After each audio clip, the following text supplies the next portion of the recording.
متكون يا محمد، اخوك متكون محمد دياب؟ لا. ثم جاء احد جاك تليفون، عندك علم بان انه محمد دياب متكون ويا اخوك؟ لا. بس اقول اقسم بالله العظيم ارفع وقوفك. ارفع عليك. يعني ما عندك علم، لحد خبرك، لحد اتصل لك، يعني رحت على نيتك بان انتهيت؟ الله يشهد علي احكي الصحيح. إيه، ومحمد هو- إيه، هذا صديقي غريب. إيه. محمد صديقي لان انا ماكل وشارب وياه ويعرف طارق كل زين.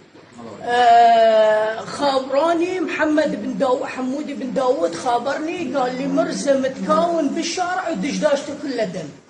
واني شغلت السياره وطلعت، وصلت بصاير ما شفت الا شيء سواده صار قدامي، دست بريك ما لحقت وضربته وصار اللي صار الله يرحمه. يعني ما تعرف هذا الله شاهد ما اعرف. محمد صديقي ويعرف طارق يعرف كل الزين بين محمد صديقي.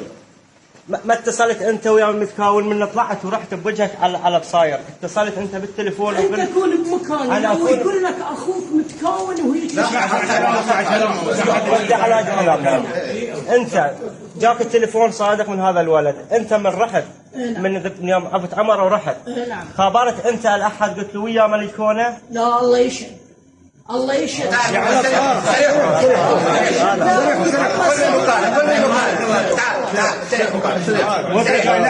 بس خليه يكمل، مو قاعد خليه يكمل حكي ولا بعد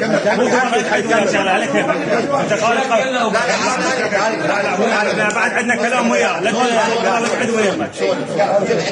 اي نعم عندنا كلام وياه. انت من دعمت محمد دياب اقسم لي حط يشيل القران بيدك.